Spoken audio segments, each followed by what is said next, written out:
Eu gostaria de chamar um grande homem de Deus, pastor Leandro Vieira. Vem para cá, querido. Dê uma salva de palmas a Jesus pela vida dele também. Glória a Deus. Uma manhã especial para nós. Eu sempre tive vontade de trazer o pastor Leandro para ministrar os nossos corações aqui. E dessa vez deu certo. Nosso amigo Léo, cadê o Léo? Ah, está aqui. Nosso amigo Léo aí, que é a nossa conexão, conseguiu dessa vez trazê-lo aqui para ministrar os nossos corações. E eu queria abençoar a sua vida, agora no início já, orar por você e para sua casa, sua família, seu ministério. Vocês são uma referência para nós, para essa nação. Que Deus continue usando a vida de vocês, amém? Estenda suas mãos para cá, vamos abençoar a vida dele. Pai, nós queremos te agradecer pela vida do Leandro, Senhor. Obrigado, porque o Senhor tem usado poderosamente, o Senhor tem levantado essa geração, e o Senhor tem tocado o Brasil e nações através da vida dele, sim. Nós queremos te agradecer pelo privilégio que nós temos de recebê-lo aqui na nossa comunidade, na nossa igreja. Que o Senhor possa usar a vida dele poderosamente nesta manhã para falar aos nossos corações. Abençoamos a sua casa, a sua família, abençoamos o seu ministério, a igreja a qual ele está à frente. Que o Senhor possa derramar sobre ele e sua casa, a sua igreja, as bênçãos que o Senhor tem preparado, Senhor. Nesse novo ciclo que eles estão vivendo, no novo espaço, nós oramos por provisão, nós oramos para que o propósito seja cumprido. E ele e toda a igreja possa viver tudo aquilo que os céus têm para a vida dele. Em nome de Jesus, amém.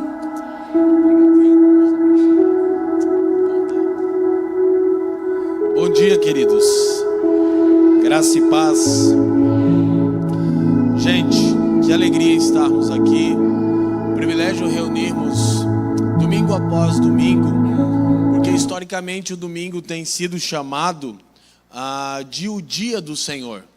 Porque em uma manhã de domingo como essa, Cristo ressurgiu dentre os mortos e mudou radicalmente como as coisas são. Então, ao longo de toda a história da igreja, nós aprendemos que o domingo não é o dia de descanso, é o dia do Senhor. Amém?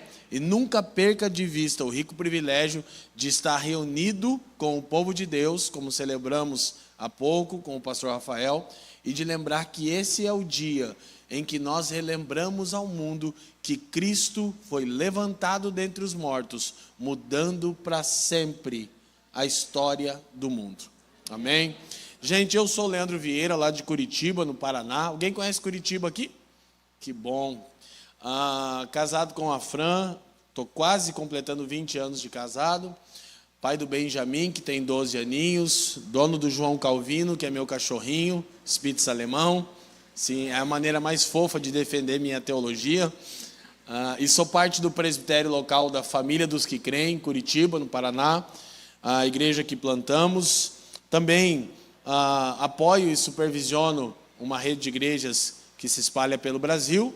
Me aventuro como escritor nas horas vagas e tenho tido o privilégio de pregar o Evangelho em muitas partes do Brasil e do mundo. Também agradecer Leonardo e Natália, são meus amigos, temos desfrutado aí um tempo de comunhão. Sempre estou aqui em Nova Odessa e o Léo sempre fala muito bem de você, pastor Rafael sempre falou. E ele disse: Lê, eu pensei que domingo pela manhã eu ia dormir, porque eu estou tendo um compromisso em Santa Bárbara, né? Domingo pela manhã estava livre. Ele falou: não, vamos lá na Conviva. Eu falei: poxa, vamos sim, vai ser um privilégio. O Léo é meu empresário, né? Eu estou sem clube, mas eu não perco a passada e não abro mão do empresário, gente, entendeu? Se eu não me valorizar, quem é que vai me valorizar, né?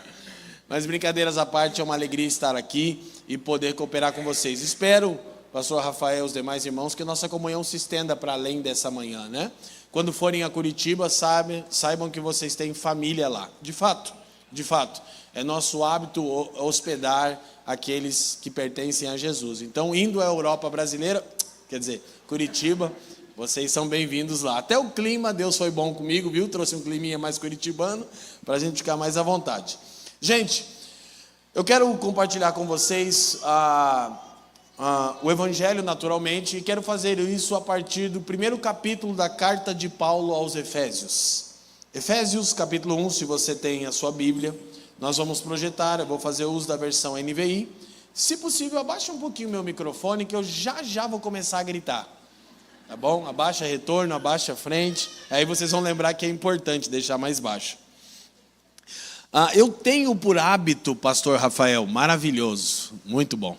Eu tenho por hábito, sempre que visito uma igreja local a primeira vez, fazer uma exposição de Efésios capítulo 1, porque nós temos aqui uma condensação objetiva do que é o Evangelho. Então eu quero compartilhar com vocês, no tempo que nos cabe, algumas verdades que nós encontramos a respeito do Evangelho nessa tão maravilhosa epístola de Paulo à igreja que estava em Éfeso. Nós vamos ler os 23 versículos, ok?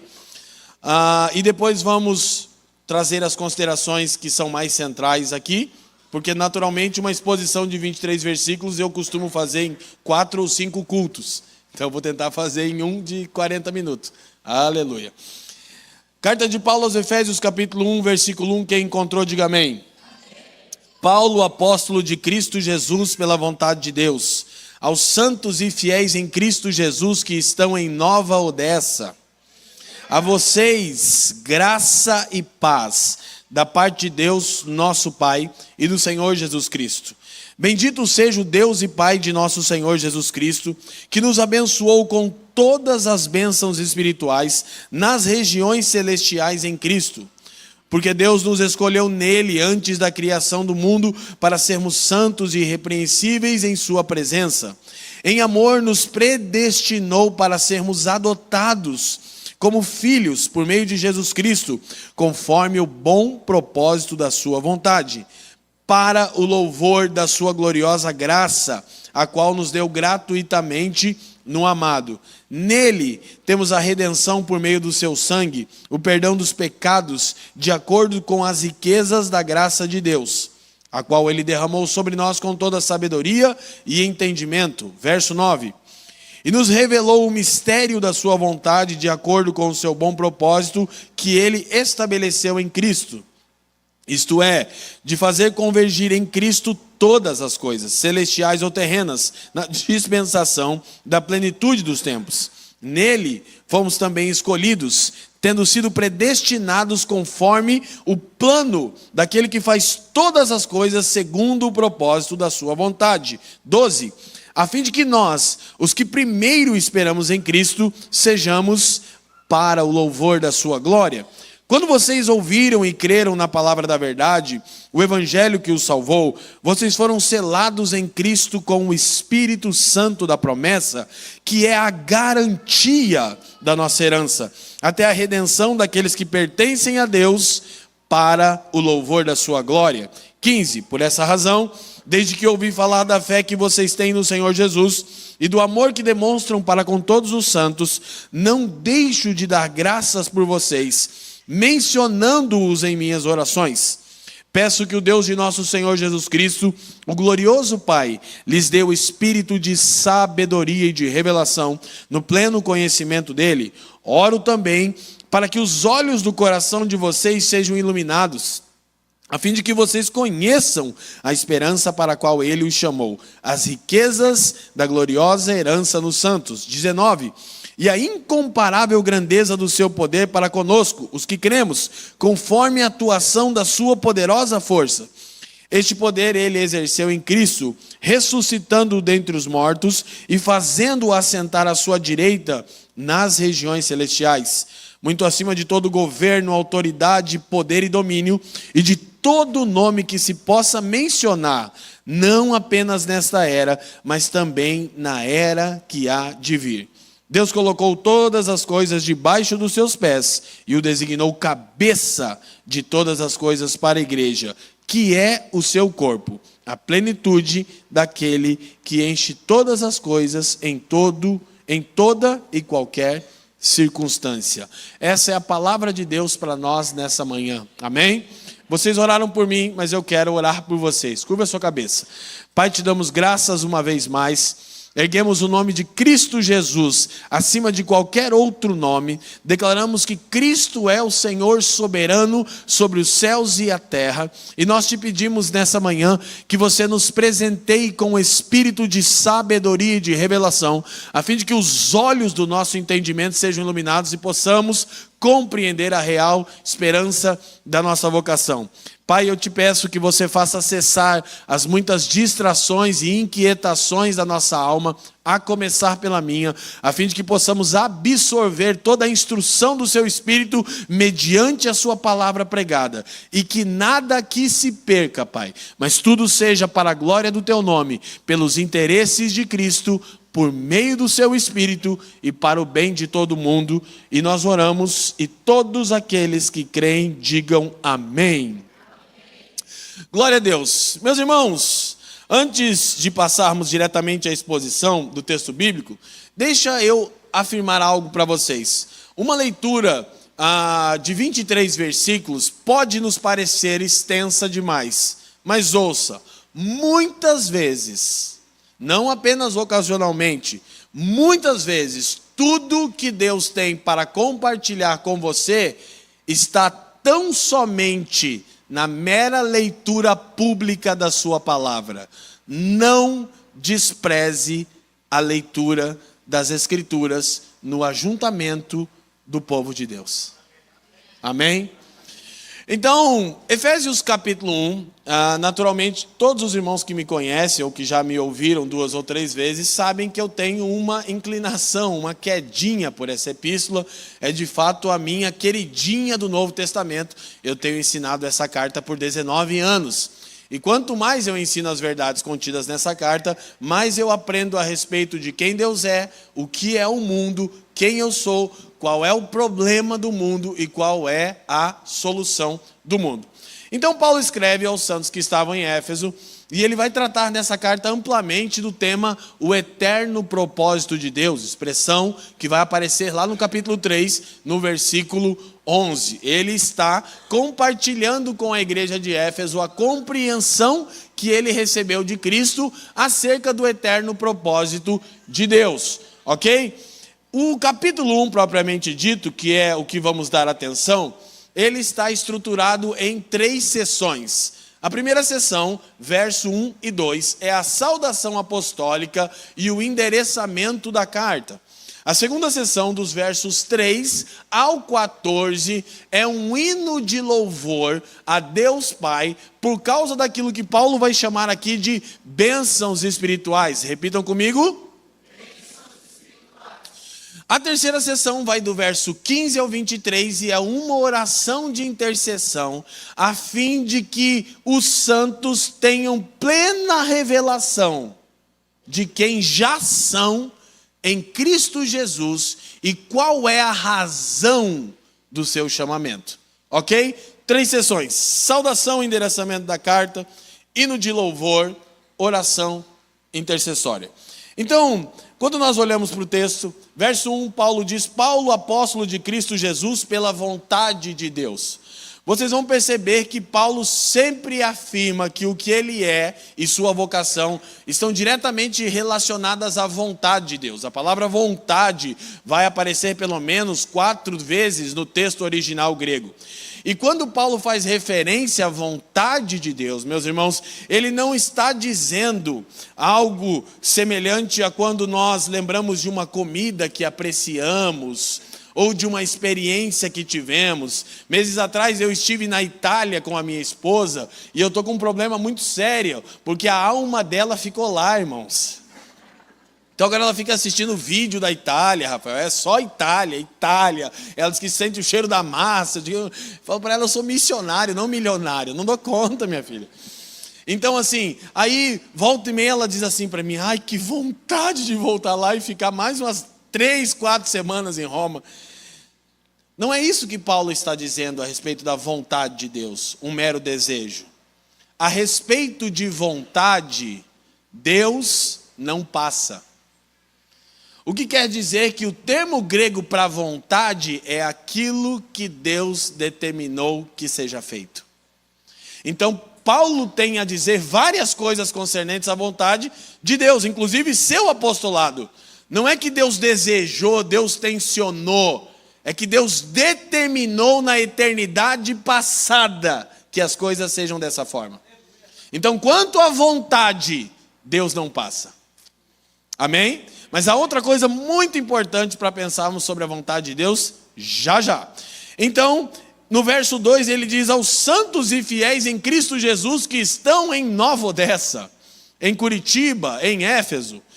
Então há duas coisas que nós precisamos refletir a respeito dessa terminologia, santos. Me lembro que em torno de 10 anos atrás, meu amigo Douglas Gonçalves, que a maioria de vocês conhece, quando iniciei uma relação com ele há 11, 12 anos atrás, ele me fez uma pergunta. Ele diz: Vieira, por que você chama as pessoas de santo? Ele diz assim: é brincadeira? Eu digo: o que você acha? Ele diz: não parece que você está brincando quando você se refere às pessoas assim. Eu digo: é porque é isso que as escrituras dizem do povo de Deus. Daí eles meio que o meu apelido no Dizoscope é o santo. E aí, santo? Eu digo: não, é que as escrituras nos chamam assim, Douglas. Ok? Então, preste atenção em uma coisa. Há duas verdades a serem elencadas aqui. Primeiro, santo fala a respeito do resultado do evangelho naqueles que creem. Ou seja, nós somos santos diante de Deus, mas de acordo com o reformador Martinho Lutero, nós somos simultaneamente justos e pecadores.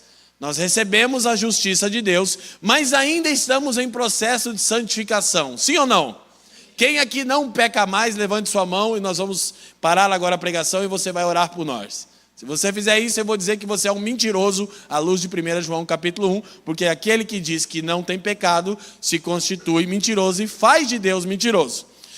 Primeira verdade, sermos santos fala de um privilégio. Nós somos o alvo da obra redentora de Deus em Cristo e estamos dia após dia sendo moldados à imagem do seu Filho, como Paulo diz aos Coríntios no capítulo 3, de glória em glória. Então estamos sendo santificados, privilégio.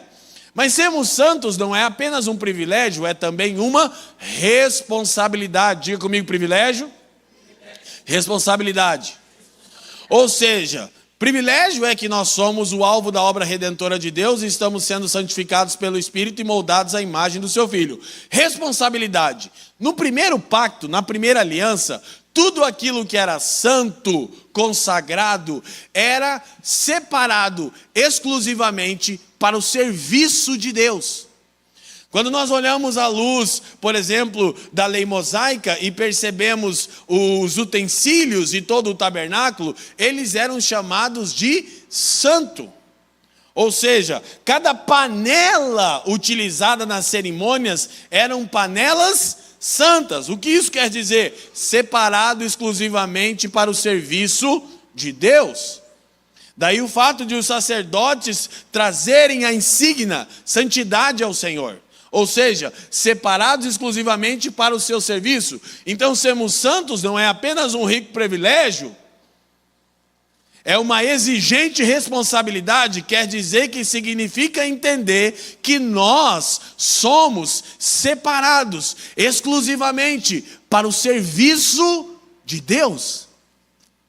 Não responda: sua vida serve exclusivamente os interesses de Deus?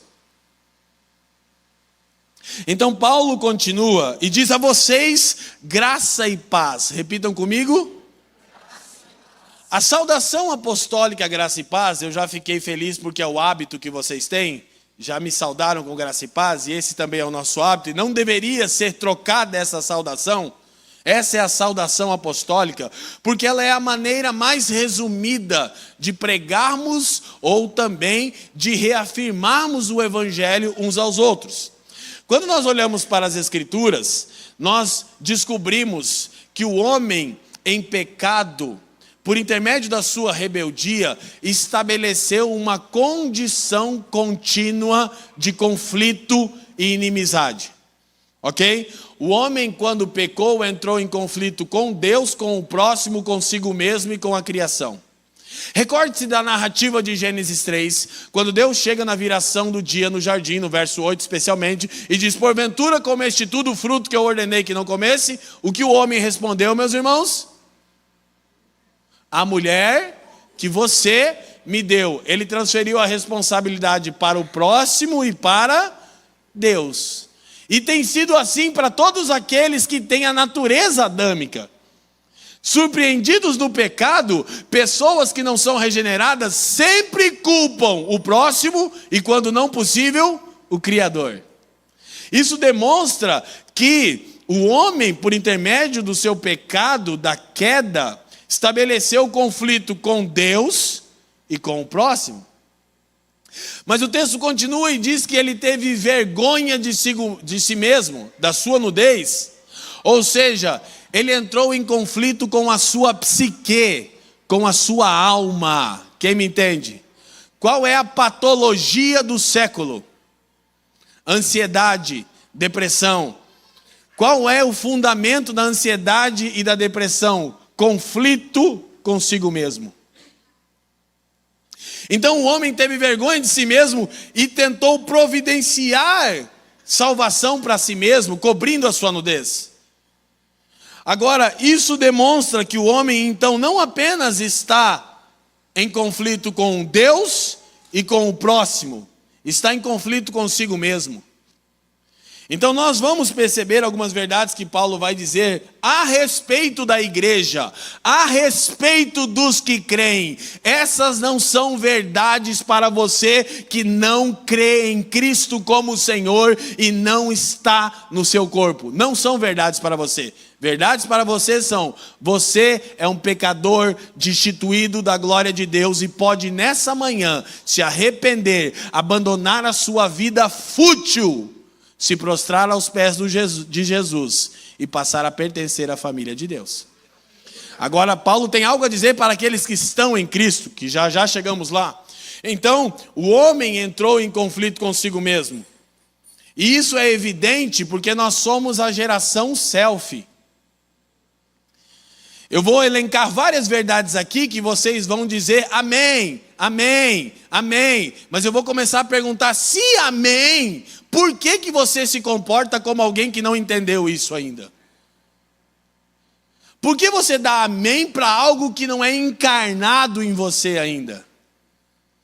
Então nós vamos já de antemão, eu vou dar um spoiler. Paulo expõe o evangelho e ele tem uma oração constante pelos santos de Éfeso. Ele diz: eu não cesso de orar por vocês. E olhe, eu não estou orando muitas coisas. Eu não estou pedindo bênção, conquista e vitória financeira para vocês. Eu estou pedindo uma única coisa: Deus ilumina os olhos do entendimento do seu povo, a fim de que vejam que não lhes falta nada em Cristo.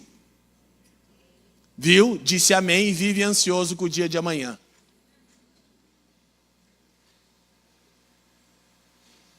Então, preste atenção.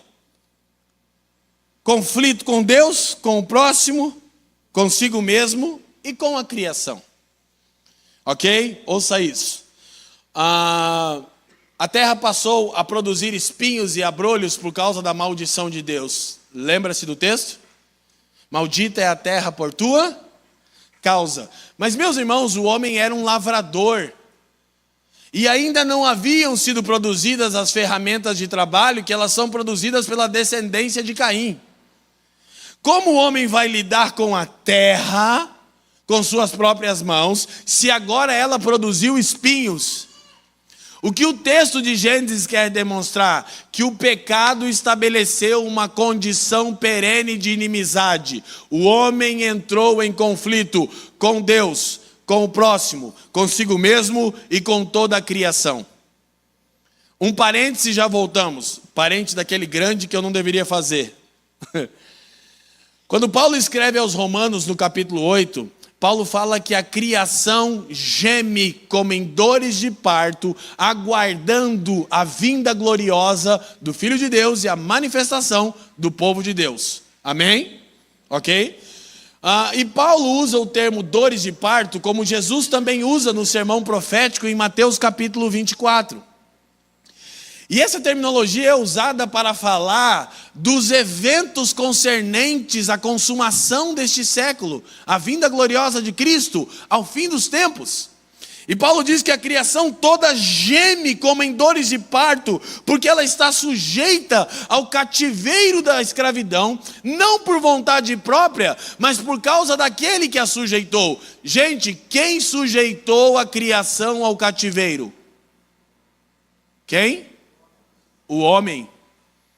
Não foi Satanás, foi o homem. Porque quem era o corregente de Deus? O homem.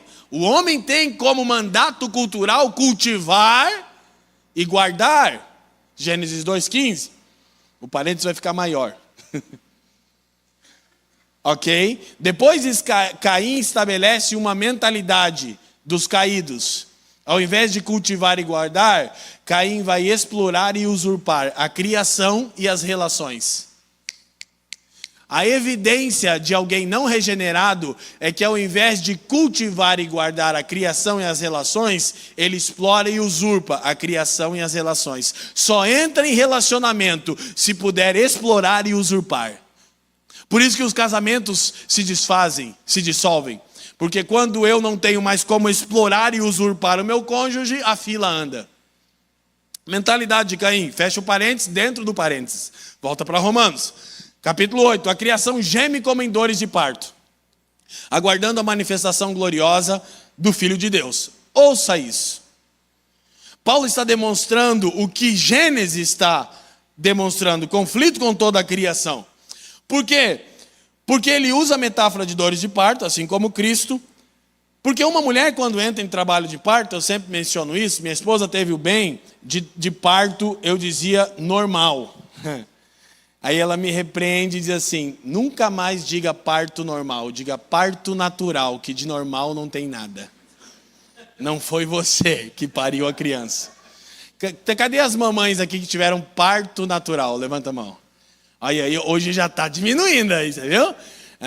Sem entrar, muitas mulheres não podem, por várias questões de saúde, está tudo bem. Mas o que acontece quando a mulher entra em trabalho de parto? Presta atenção. A bolsa rompe e a mulher começa a ter contrações. Essas contrações, elas têm uma intensidade razoavelmente, irmãs, baixa. E um espaço de tempo entre elas considerável. À medida que se aproxima o nascimento da criança, o que ocorre, meus irmãos? A intensidade das contrações aumenta e o espaço de tempo entre elas diminui. Sabe por que Cristo em Mateus 24 e Paulo em Romanos 8 usam dores de parto como evidências da vinda de Cristo? Porque à medida que o dia do Senhor se aproxima, as contrações na natureza aumentam de intensidade e o espaço de tempo entre elas diminui. É por isso que quando vamos estudar grandes catástrofes, nós percebemos que ocorreu uma catástrofe 50 anos, 100 anos depois outra, mas agora, meus irmãos, quando olhamos tão somente 3 décadas para trás, nós não conseguimos mais enumerar as grandes catástrofes, ou na linguagem de Paulo, o gemido da criação. Não vou nem lembrar a timeline, mas você pode me ajudar. Nós estamos falando em tsunami na Indonésia, onde mais de 120 mil pessoas morreram. Nós estamos falando em tsunami no Japão. Estamos falando em vulcões em erupção no Chile. Estamos falando sobre o furacão Katrina que varreu New Orleans nos Estados Unidos. Nós estamos falando sobre a maior enchente da história no Rio Grande do Sul. E tudo que a gente escuta de catástrofe natural vem a maior da história. Porque as contrações estão aumentando em intensidade. O espaço de tempo entre elas diminui. A vinda gloriosa do Senhor breve vem.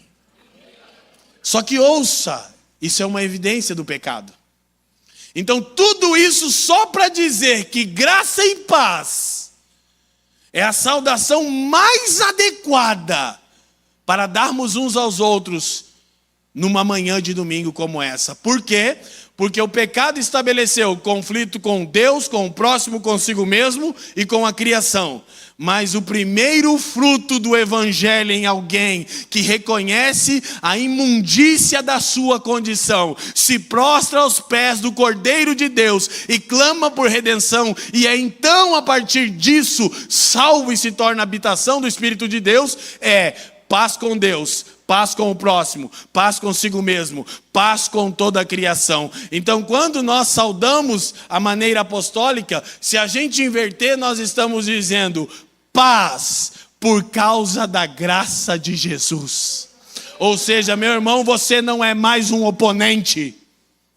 Eu não estou conspirando contra você. Eu não adotei a mentalidade de Caim de explorar e usurpar as relações. Eu sou um regenerado. Eu cultivo e eu guardo as relações e a criação. De maneira que desde a forma com a qual nós nos tratamos, até reciclar o lixo, é uma evidência de que se entendemos ou não o evangelho. Você recicla o lixo?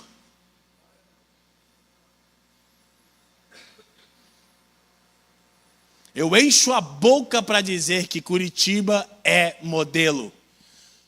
Muitos anos atrás, um governador criou um projeto chamado Lixo que Não é Lixo, em Curitiba. Tem uma musiquinha, qualquer curitibano raiz canta. Lixo que não é lixo, não vai pro lixo, separe. Isso é evangelho. Hã? É que você não entende que o evangelho tem algo a dizer sobre cada aspecto da realidade. E se eu estou em paz com a criação, eu cultivo e protejo a natureza. Desde grandes ações políticas em prol da justiça, até separar o meu lixo.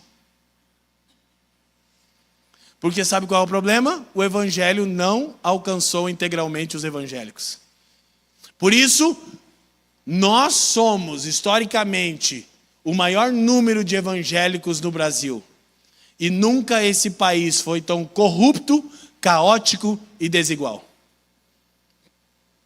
Amém?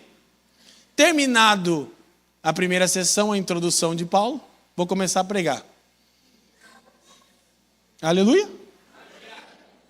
Isso é só a saudação. Graça e paz. Diga comigo, paz com Deus. Paz com o próximo. Paz comigo mesmo. Paz com a criação.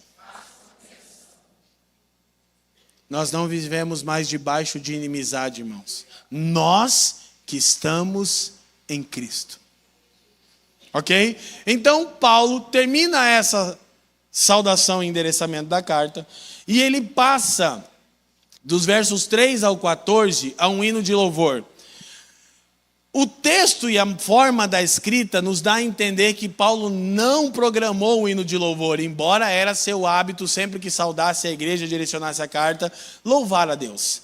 Mas Efésios é o maior hino de louvor de Paulo em todas as suas cartas, são 11 versículos, verso 3 ao 14. Paulo tem Efésios, provavelmente, é a última carta desse apóstolo.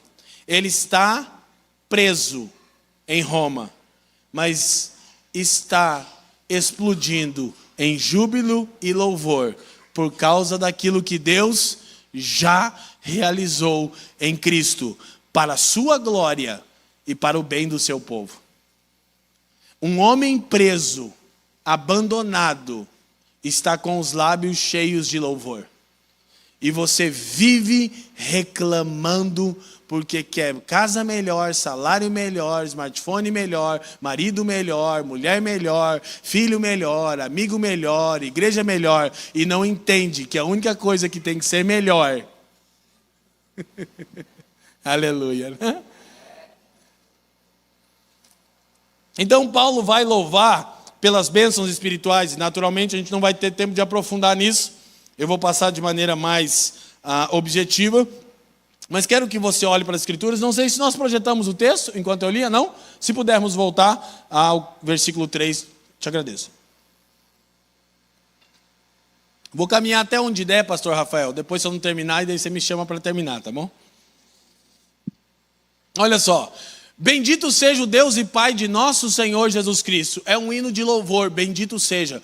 Quando Paulo está escrevendo, e ele lembra-se do que a igreja já é, não do que falta a ela, do que os santos são, não do que eles ainda precisam, talvez, quem sabe, quem me dera. Não, Paulo não tem nenhuma expectativa humana, Paulo tem uma convicção celestial sobre o que o povo de Deus é. Então ele explode em louvor e diz, bendito seja o Deus e Pai de nosso Senhor Jesus Cristo, que nos abençoou, leiam todos comigo por favor, com nas regiões celestiais em Cristo.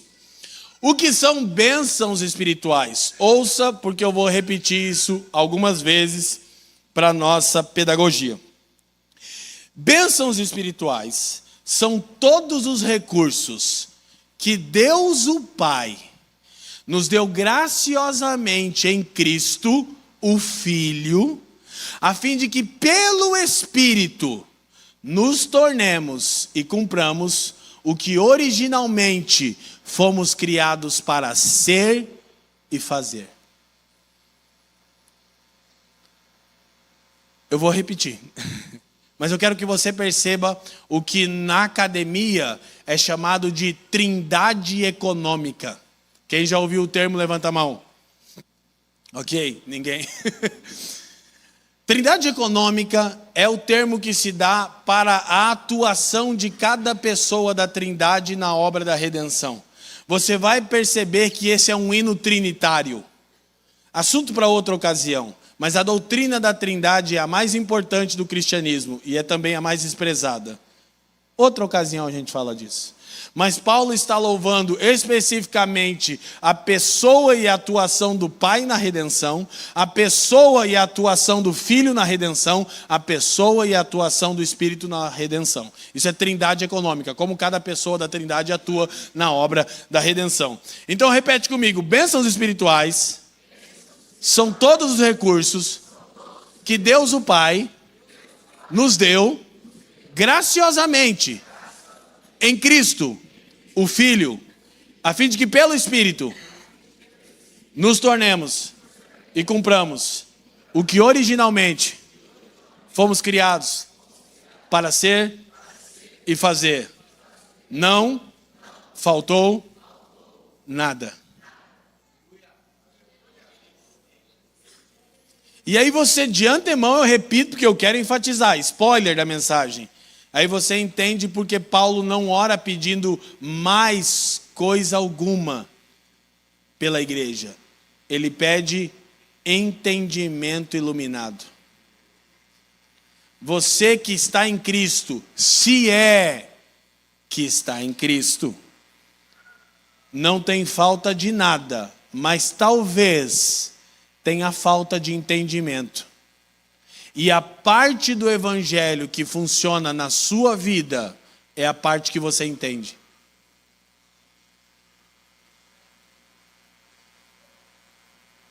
Porque aqui Paulo tem um hino de louvor, porque o Pai, o Filho e o Espírito nos supriram em toda necessidade que outrora existia. Paulo não tem uma queixa. Paulo não tem uma reclamação. Paulo não tem uma falsa linha de chegada. Paulo não tem um entendimento equivocado de sucesso. Paulo entende o que é sucesso aos olhos de Deus. Paulo entende o que é a expressão que o Cordeiro disse na cruz. Está consumado. A obra de Cristo não ficou pela metade.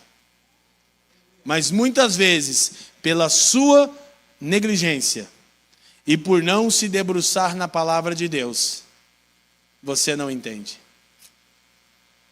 E aí você fica só murmurando e reclamando aquilo que não tem. Ouçam, meus irmãos.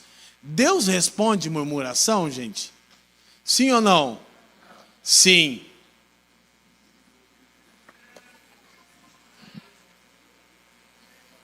Posso puxar a orelha, pastor Rafael? Eu sou pastor local, Rafael. Não sou itinerante. O primeiro itinerante da Bíblia é o Satanás, é o diabo. Estava rodeando a terra e passeando por ela. Sou pastor local. Deixa eu te ajudar a fazer o trabalho sujo. Para de dizer amém para o que um pregador diz, se não estiver de acordo com a palavra de Deus. Se você não sabe, não diga nada. Sim, Deus responde murmuração. E esse é, inclusive, um dos grandes equívocos dessa geração. Tudo que Deus deu a Israel no deserto foi em resposta à murmuração deles e não à obediência. Ah, no Egito tinha carne. Querem carne? Toma. Ah, no Egito tinha... Querem roupa boa? Toma. Oh, conceito de sucesso do mundo. E aí eles diziam: olhem como eu sou abençoado, minhas vestimentas crescem, cai comida do céu, meus negócios prosperam, olha como Deus tem me abençoado. Na realidade, Deus os estava engordando para o abate. Aleluia.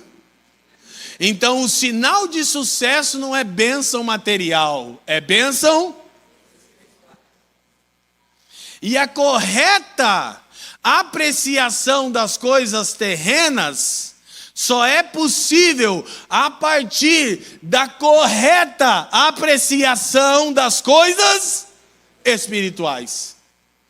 Eu primeiro devo ser satisfeito em Cristo Jesus, e então eu sei desfrutar de todo o bem que Deus dá ao homem. Porque isso não é a teologia de Francisco de Assis, não é apologia ao sofrimento ou à pobreza. Pobreza não santifica ninguém, nem prosperidade. O que demonstra um regenerado é a clara convicção das bênçãos espirituais e uma vida que demonstra satisfação exclusiva em Jesus.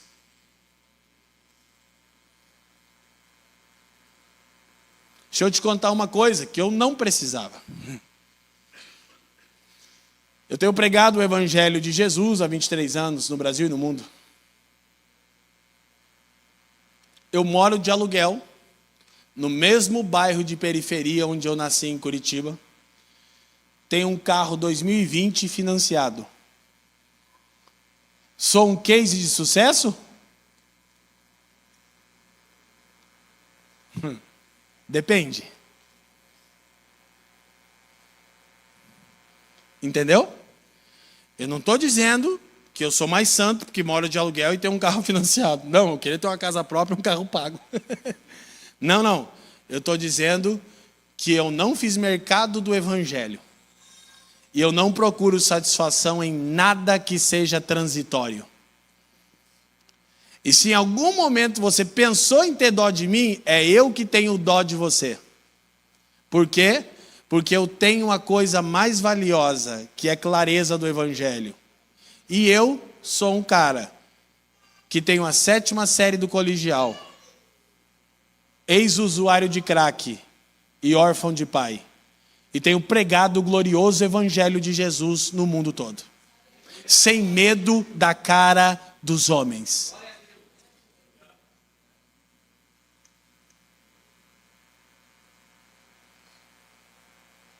Nessa ocasião que estivemos em Roma, estivemos para visitar uma família que pastoreamos, porque esse meu amigo joga num time da Série A do campeonato italiano. E como qualquer menino de 12 anos, meu filho pensa em futebol 25 horas por dia. E eu nunca sonhei em assistir um jogo de campeonato europeu pessoalmente, que dirá na tribuna de honra. Que é isso, hein? Cara, tô numa pegada Guardiola, gente, aqui, ó. Comprei até um blazer tipo Guardiola aqui, ó. Só aqui, ó, domina e toca, domina e toca. Quem tá me entendendo? É o tic-tac. E meu filho, então, em estado de choque, chegamos na Europa, recebidos pelo Felipe Anderson da Lazio, veio para o Palmeiras, camisetinha autografada por Benjamin, irmão Felipe em amor, e meu filho extasiado, Felipe Anderson da base, Neymar, Robinho, Paulo Henrique Ganso. Eu disse: meu filho, não se esqueça que a razão de estarmos aqui é porque o seu pai é um arauto do glorioso Evangelho de Jesus. E esses irmãos são lindos, são só irmãos. Quem joga em time grande é teu pai. Que Felipe Anderson, que nada, rapaz, aqui, ó. Que Haaland, que nada, Alisson. Toca no pai que Deus quer me usar. Aleluia, Rafa. Celebramos sim. Comemos massa. Cantamos O Sole Mio. Tudo isso.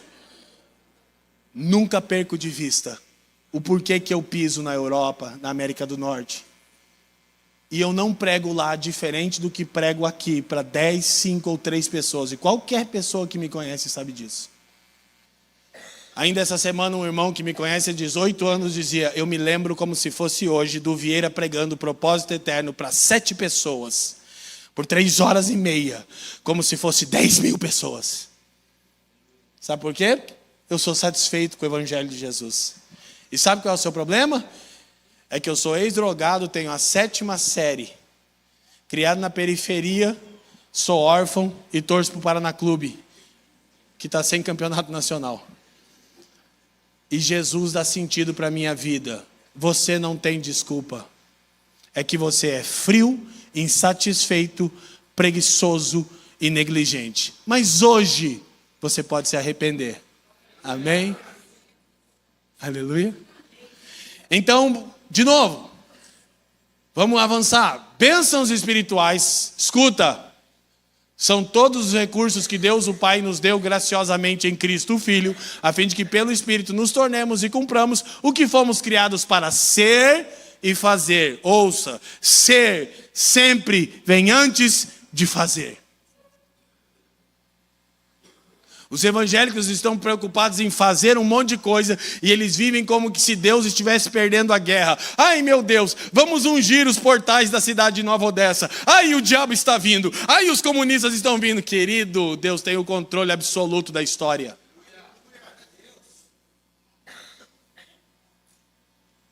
Nós precisamos nos preocupar primeiro em nos tornarmos o tipo de gente que Deus deseja. E dessa transformação no nosso ser, naturalmente fluirão boas obras e atos de justiça. Sim, há muito trabalho a ser feito. Então Paulo vai elencar, eu vou passar agora muito rapidamente, porque eu vou focar nos pontos centrais. Paulo vai elencar 5 bênçãos espirituais aqui em Efésios capítulo 1. Na verdade você pode encontrar mais, eu gosto de organizá-las de 5 formas para sintetizar. Escute, mas eu quero que você lembre. Não nos falta nada, temos todos os recursos para nos tornarmos e fazermos aquilo que Deus nos criou para ser e fazer. Vamos lá, primeira bênção espiritual, versículo 4, que é justamente um corte da mensagem que vocês colocaram quando eu estava mais barbudo, a barba não estava tão branca, gritando lá no Discoscope, é naquelas horas que você fica em depressão, né? Deixa eu até falar uma coisa com você. Se você gosta de se ouvir, você tem um problema de narcisismo. Eu odeio me ouvir. E eu quero confessar para vocês, eu não compartilhei o vídeo, mas marquei que ia estar aqui, porque eu acho horrível me ouvir. Eu falo, credo, que coisa horrível, cara. Agora eu estou um pouco mais bonitinho, eu acho. Quando eu paro, vocês leem uma palavra. Porque Deus nos...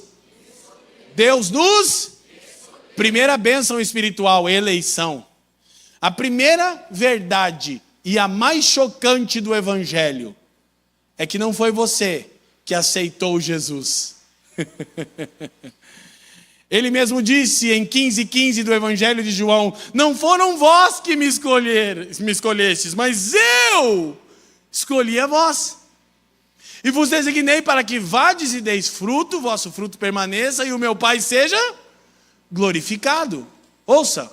Primeira bênção espiritual, eleição. Deus nos escolheu antes da criação do mundo. Para quê? Para que sejamos santos e sem culpa diante dele. Então, só essa bênção espiritual, ela explica todas as outras e ela seria suficiente para que você tivesse uma completa renovação da sua mente. Ouça. Por quê? Porque a eleição, ela nos tira do medo e da instabilidade. Por quê? Porque lembra que eu disse que quando Paulo usa o termo grego vontade, ele não está dizendo alguma coisa que Deus gostaria que fosse, quem sabe, talvez, pode ser, mas aquilo que Deus determinou que seria. Então Paulo está dizendo que Deus nos escolheu. Por quê? Porque ele quis. É o maior escândalo do Evangelho.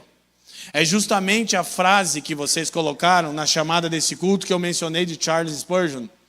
Spurgeon dizia algo mais ou menos assim: eu creio na doutrina da eleição, no fato de que Deus me escolheu e não eu escolhi. Por quê? Olhando para o tipo de vida que eu levava, não parecia que eu estava procurando a Deus. Ele diz, e eu creio na doutrina da eleição, no fato de que Deus me escolheu e não eu escolhi. E creio que isso aconteceu antes do ventre da minha mãe. Por quê? Olhando para o tipo de vida que eu levava, certamente após isso, Deus não teria me escolhido. E ele concluía e dizia, e eu estou convencido que Deus me escolheu por razões desconhecidas para mim mesmo, pois eu nunca encontrei em mim motivo algum que justifique ser tão amado assim. A doutrina da eleição produz segurança no crente. E um dos principais problemas da igreja não cumprir a sua vocação é não compreender a doutrina da eleição. A gente está toda hora com medo de que Deus nos rejeite novamente. Mas quando Deus nos escolheu em Cristo, Ele não tomou conselho com ninguém e não foi porque encontrou virtude em nenhum de nós. Foi tão somente porque Ele quis. E Tiago 1,17 diz que em Deus não há sombra e nem variação de humor ou caráter. Diga amém. Porque se Deus fosse como você e como eu, estaríamos perdidos. Porque um dia você quer Deus, no outro você se comporta como quem não o quer. Mas Ele não sofre influência. Já já a gente chega nisso com mais clareza. Segunda bênção espiritual, a eleição é para a santificação. Qual é a evidência de que alguém foi eleito, pastor Rafael? Algumas pessoas têm medo da doutrina da segurança da salvação. Eu não vou desdobrar agora, porque também não quero gerar nenhuma discussão teológica aqui. Mas só quero dizer o seguinte, querido. A evidência de que alguém foi eleito é santidade. Nos escolheu para sermos, se não vive de acordo com o Evangelho, não está em Cristo. Amém? 4, segunda bênção espiritual. Diga comigo, eleição. Verso 5. E nos predestinou para sermos adotados como filhos por meio de Jesus Cristo, conforme o bom propósito da sua. Olha Paulo insistindo, Deus não tomou conselho com ninguém. Perceba o quanto ele vai insistir nessa coisa, que Deus faz de acordo com a sua. Isso é segurança para a nossa alma. Então a primeira bênção espiritual é a eleição, ela produz segurança. A segunda bênção espiritual é a adoção, e ela lança fora o espírito de rejeição. E sabe qual é o problema de todo homem oriundo de Adão? É que nós nascemos órfãos. Porque desde que o homem rompeu com Deus no Éden, cada homem que nasce, no mundo, é órfão. E precisa em Cristo ser adotado por Deus o Pai. E aí olha só, você sabia que você foi adotado e adotada pelo Deus triuno e santíssimo? Amém? E por que vive lidando com rejeição? Porque não é uma doutrina internalizada, é um conhecimento teórico. Porque você não gasta tempo com a palavra de Deus e com o Espírito, pedindo que o Espírito internalize em você essas verdades.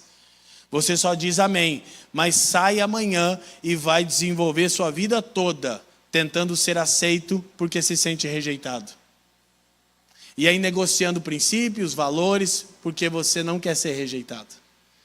Mas nós fomos eleitos e fomos também adotados. E o espírito de adoção lança fora a rejeição. Amém? Seguimos para nós acelerarmos. Eu estou mais rápido aqui que o Felipe Massa. 6. Por que o Pai nos elegeu e nos adotou? Paulo diz, para louvor da sua gloriosa graça. Olha o hino de louvor. Primeira estrofe. Ele diz, o Pai nos elegeu e nos adotou para o louvor da sua glória. Ok? Verso 7. Terceira bênção espiritual. Nele temos a redenção por meio do seu sangue, o perdão das transgressões, de acordo com as riquezas da sua graça. Terceira bênção espiritual, redenção. E essa bênção é aplicada em nós pela obra de Cristo. E redenção equivale a perdão dos pecados. Então aqui nós somos livres da culpa. Na eleição, somos livres do medo. Recebemos segurança. Na adoção, somos livres da rejeição. Pertencemos à família de Deus. Na redenção, somos livres da culpa. Cristo pagou a nossa dívida. E o que prende os homens, o que prende os crentes? Medo, rejeição e culpa. Mas no Evangelho, nós vencemos o medo, a rejeição e a culpa. E a maioria de nós não cumpre a sua vocação e não vive para a glória de Deus porque está escravizado por medo, rejeição e culpa. E é um ciclo infinito na sua vida. Ah, é que meu pai, é que minha mãe, é que a minha vida. Querido, você crê ou não no Evangelho de Jesus? É por isso que Paulo está louvando a Deus por aquilo que ele já fez, e já estamos indo para a conclusão, e ele só tem uma oração: Deus, abra os olhos do entendimento, a fim de que eles vejam que o Evangelho é a provisão que eles necessitavam. E aí nós não vamos ser um bando de sanguessuga, como as filhas descritas em Provérbios, a saber, dá e dá. Não, cristãos que têm convicção de quem são em Deus, estão sempre prontos a se ofertarem. E nunca têm noção de que tem falta de nada, porque quem tem Cristo tem tudo.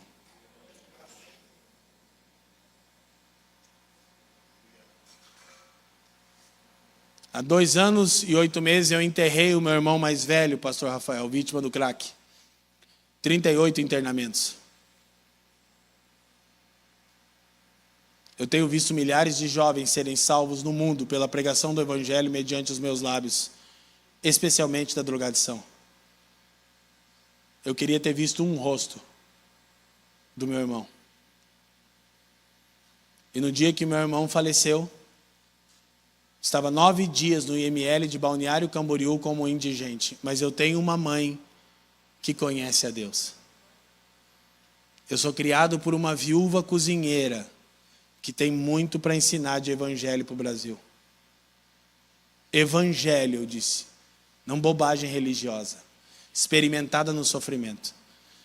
E no velório do meu irmão, minha mãe olhou para mim, sabendo como eu estava abatido. Caixão fechado, 9 dias na geladeira. Ela me disse: meu filho, você quer que esse seja um dia menos doloroso para a mãe? Eu disse: eu até trocaria de lugar com o Du. Porque eu estou em Cristo e partir me parece uma coisa boa hoje. Ela me olhou nos olhos e disse: meu filho, prega a palavra. Há tempo e fora de tempo. Milhares de Eduardos pelo mundo precisam ouvir a sua voz. Então não ache que eu sou um pregadorzinho que enriqueceu com o Evangelho, que vive uma vidinha miserável, vaidosa de entretenimento.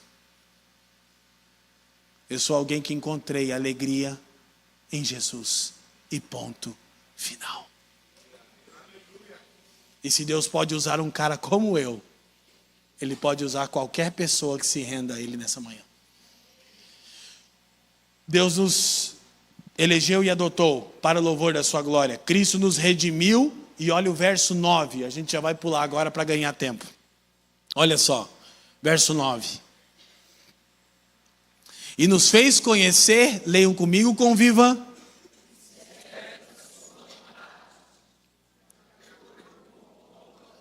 Cara, que coisa que Paulo fica insistindo. Deus fez isso, isso, aquilo. Por quê? Porque Ele quis. Deus fez aquilo, aquele outro, aqui. Por quê? Porque Ele quis. Deus fez desse jeito, desse jeito, desse jeito. Por quê? Porque Ele quis. E você precisa entender que Paulo está amparando a nossa salvação no caráter imutável de Deus. Ele está dizendo: não tem como isso mudar. Meu Deus, irmãos, como que a gente abre mão dessa verdade? Agora, você tem que demonstrar que entendeu e que desfruta dessa verdade. Ok? Com uma vida de santidade, de boas obras. Ele nos revelou a sua vontade, ela não é mais um mistério. Os cristãos tratam a vontade de Deus como os gnósticos tratavam o conhecimento. Como algo inacessível. Querido, a vontade de Deus está revelada na sua palavra. O problema é que você não lê a Bíblia. As pessoas dizem: ai, eu quero encontrar uma igreja bíblica para congregar. E você é um cristão bíblico? Quem está me entendendo, diga amém. Então, queridos, já já eu vou deixar claro qual é a vontade de Deus. Está expressa na sua palavra, para o seu povo. Então Paulo vai falar que toda a criação vai encontrar sentido em Cristo, no versículo 10, pode só projetar. Ok? Vai juntar tudo em Cristo, amém? Verso 11, ele vai insistir nessa coisa: nele fomos também feitos herdeiros, tendo sido predestinados conforme. Leiam toda essa frase.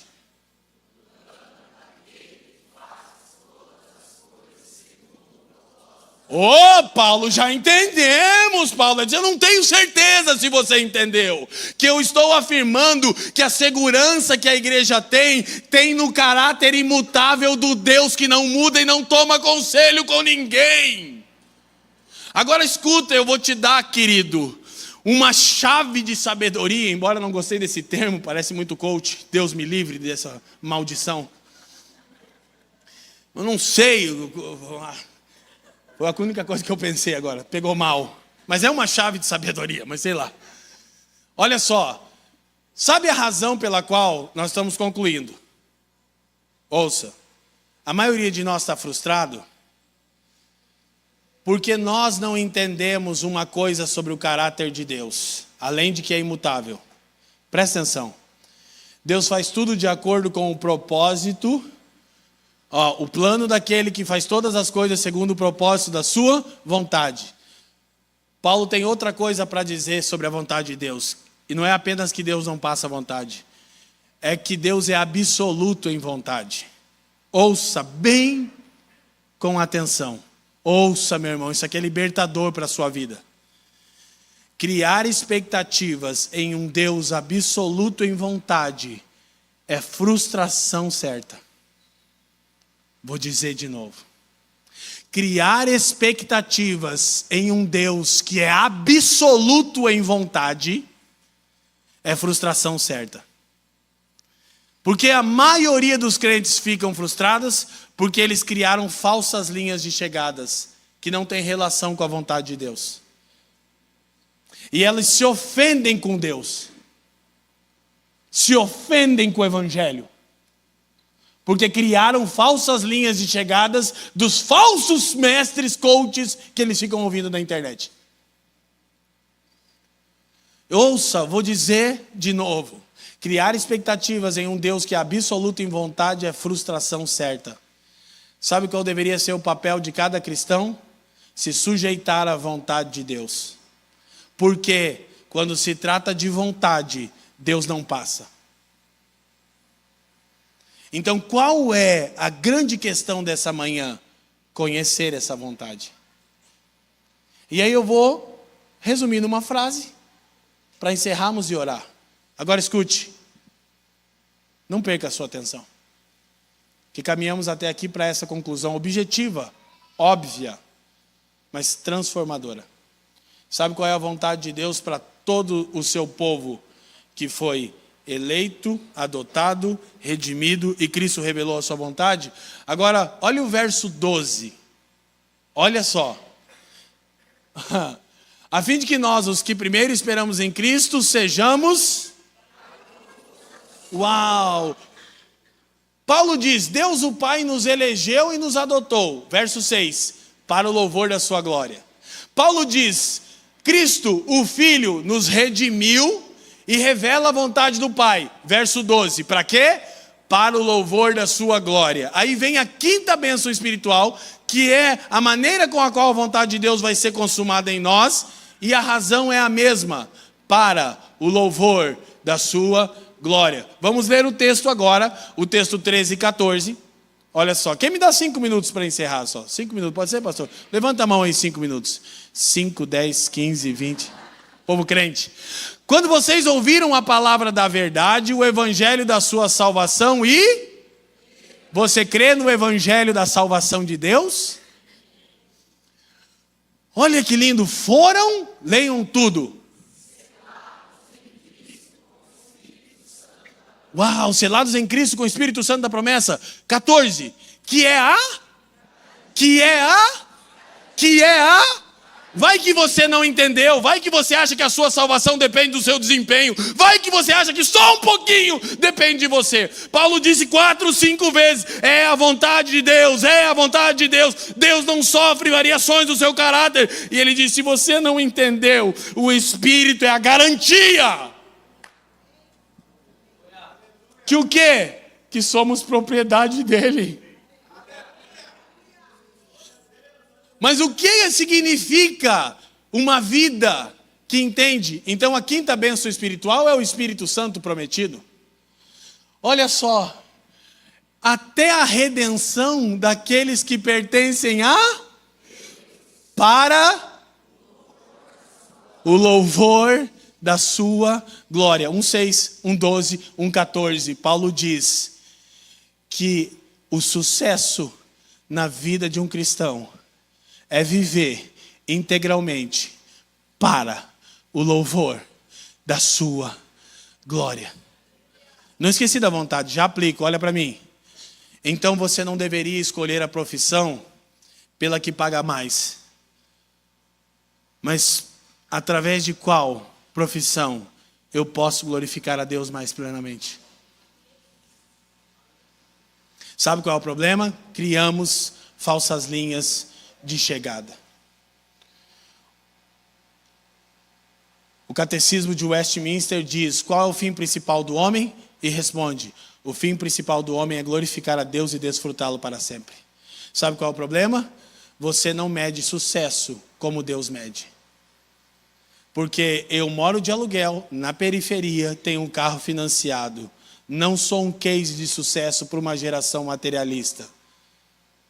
Mas aos olhos do Evangelho, viver integralmente para o louvor da sua glória, bem está, servo bom e fiel. Foste fiel no... entra na alegria do teu Senhor. É só isso que eu quero ouvir naquele dia.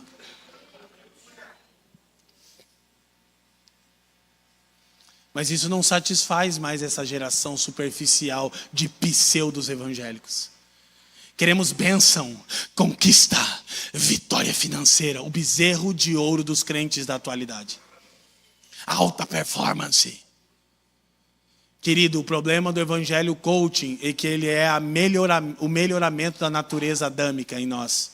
E o evangelho não é para melhorar você, é para transformar você e eu. Não é para dar mais um ademão de verniz. É para te destruir e te refazer inteiro. Então uma pessoa alcançada pelo evangelho, você sabe que ela foi alcançada pelo evangelho. Porque ela tem marcas. E algumas pessoas entendem a profundidade da espiritualidade desse sermão dessa manhã. Que é só arranhar a superfície do texto bíblico. Eu entraria a tarde inteira para mostrar os diferentes nuances do efeito do evangelho em nós. Agora ouçam, para nós encerrarmos. Qual é a vontade de Deus? Está descrito nas Escrituras. É nos moldar à imagem do seu Filho. A vontade de Deus não é: ai Deus, qual é a sua vontade? Eu curso matemática ou biologia? Não tem nada na Bíblia sobre que faculdade seguir. Deus não tem opinião sobre isso. Você, à luz do Espírito, tem que saber por intermédio de qual área eu vou te glorificar. Para de perguntar para Deus: ai, quem é meu namorado? Quem é meu marido, minha mulher? Escolhe alguém que glorifica a Deus e casa. Escolhe uma profissão onde você vai glorificar a Deus. Ah, mas não paga tanto, tá tudo bem. Dias atrás alguém me disse, alguém que me ama, que é um ímpio, e que fica impactado com o que Deus fez na minha vida, porque é da minha família, um primo. Ele tem muito sucesso, segundo a falsa linha de chegada do mundo, Alisson. Ele morou nos Estados Unidos, no Canadá, na Europa. Ele é CEO do sei lá o que mais. E ele me escuta e ele fica em estado de choque, porque ele sabe que eu era usuário de crack, ele sabe que meu pai morreu, ele sabe o que eu vivia.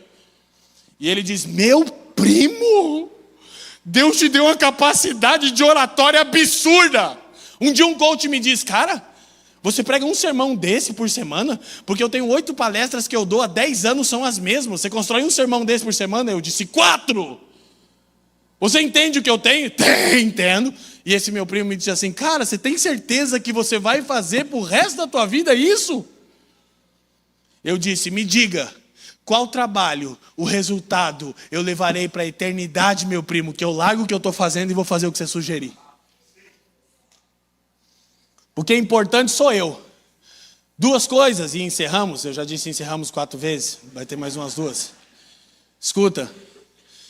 Quando indagaram o grande pregador norte-americano Billy Graham, por que você não se candidata a presidente dos Estados Unidos da América? E o cara tinha força, varão. Ele disse: jamais rebaixaria a minha vocação. Quando o pregador galês Martyn Lloyd-Jones, da Inglaterra, da família real, médico da família real, foi chamado ao santo ministério, um dos maiores expositores da história do cristianismo, Martyn Lloyd-Jones, médico da família britânica, chamado ao santo ministério, abandonou imediatamente tudo. E alguém o indagou: como você abre mão da carreira e do status de ser médico da família real? Ele disse: eu não abri mão de coisa alguma, recebi a mais alta promoção. Agora ouça, eu não quis dizer que todo mundo tem que ter um ministério tempo integral. Eu quis dizer que todo mundo tem que ser cristão em tempo integral. Deu para entender? No seu trabalho. Por que eu trabalho? Para o louvor da sua glória. Na minha relação, porque eu sou fiel à minha esposa, para o louvor da sua glória. No trato com meus filhos, porque eu os trato assim, para o louvor da sua glória. Na minha cidade, porque eu trato as pessoas como trato, para o louvor da sua glória. Não é tão difícil de entender. Então a obra de Deus, a vontade de Deus é uma só. É te moldar e me moldar à semelhança do seu filho. Ouça, Jesus não é um modelo sugerido, ele é um padrão exigido. Vou dizer de novo. Jesus não é um modelo sugerido, ele é o padrão exigido. Por isso que Romanos diz, a fim de que ele não seja mais apenas o unigênito, como em 3,16 de João, mas seja o primogênito, de Romanos 8,29. E é justamente o texto que você esquece, porque o verso 28 diz: porque sabemos que todas as coisas cooperam. Vai, quero ver, continua o texto. Terminou, viu? A maioria não sabe o resto do texto. Por quê? Porque não interessa. Interessa bênção, conquista e vitória financeira. Interessa torcer a Bíblia e interpretar ela como eu quero.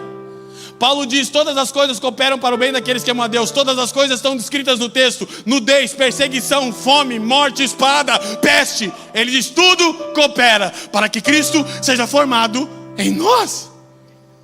Aí ele diz o seguinte: todas as coisas cooperam para o bem daqueles que amam a Deus e que foram chamados segundo o seu propósito. Verso 29 diz o que mesmo? Já ninguém sabe. Sabe por quê? Não é peculiaridade da igreja local aqui, pastor. Não é exposição desnecessária aos irmãos. Eu faço isso na igreja local em Curitiba. É porque nós não entendemos e não nos interessamos pelo que Deus quer. O verso mais importante não é Romanos 8:28. É Romanos 8:29. Que Paulo diz, não precisa, não põe lá. Paulo diz assim: porque os que dantes predestinou, o fez a fim de que eles sejam moldados à imagem do seu filho primogênito. O propósito de Deus é botar você e eu na forma dele, que se chama Cristo.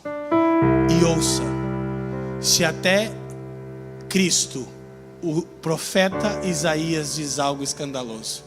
Ele diz: agradou a Deus moê-lo. E você está com a boca cheia de reclamação e murmuração por causa de uma enfermidade, de um emprego que você perdeu. E para que Cristo cumprisse a vontade do Pai, Ele não precisava. Ele em pessoa glorificada. Mas como descendente de Adão, o profeta diz: foi do agrado de Deus moê-lo. A notícia dessa manhã é: Deus vai moer você, até que você se pareça com seu filho. Quando eu tive que dar a notícia para minha mãe, que enterrou um marido que a proibia de servir Cristo, que lutou anos com 2 filhos na drogadição, e um ela enterrou, eu disse, peguei o telefone e disse: guerreira. E na entonação da minha voz ela sabia, Léo. Eu disse: sabe aquela notícia que temíamos? Ela deu um grito no telefone. E depois disse assim: o Senhor deu, o Senhor tomou. Bendito é o nome do Senhor. E naquele dia o Espírito Santo me disse: você viu o que é um crente de verdade agora? Porque você descobre a estatura espiritual de alguém no dia da angústia. Se ela não blasfema contra o Senhor. E aí a grande questão é: poxa, eu já falei da oração, então eu nem vou até lá para a gente concluir, não se estender muito, de fato. A quinta bênção espiritual é o Espírito Santo. Volta o versículo 13. Diga comigo: eleição, adoção, redenção, revelação da vontade de Deus, a promessa do Espírito.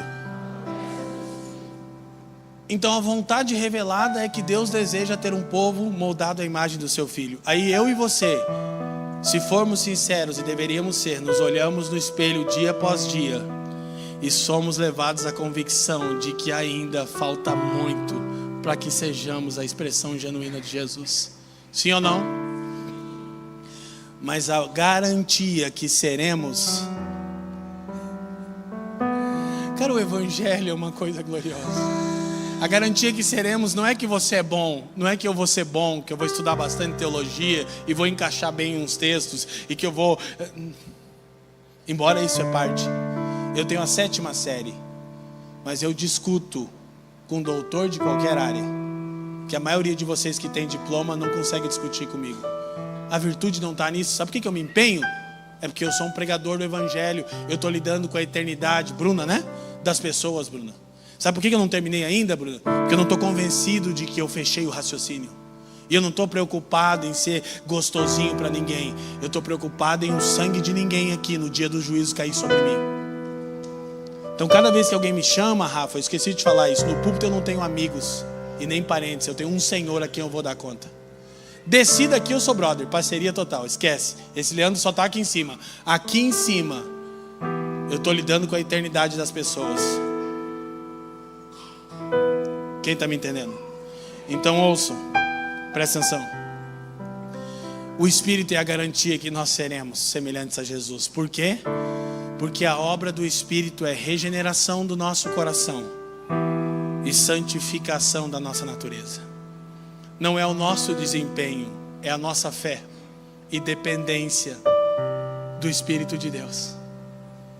Então eu quero, como Paulo, aí por isso sim, verso 15, aí ele diz: então o que eu faço?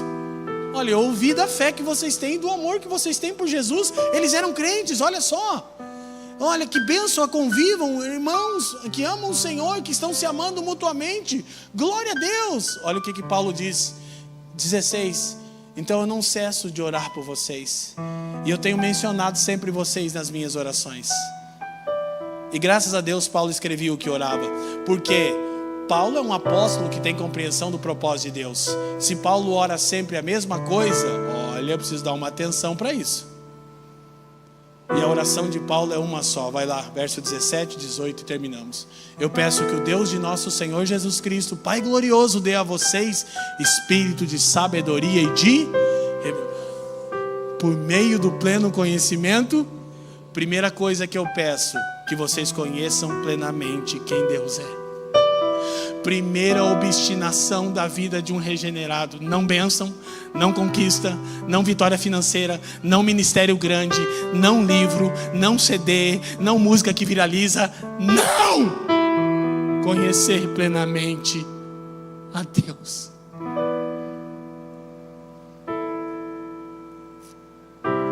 Quantas e quantas vezes eu me pego preparando um sermão, consciente de que tão pouco eu alcancei tudo que eu preciso dizer no sermão.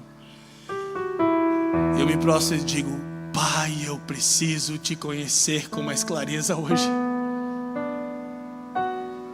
Essa é a primeira oração. E a segunda, 18.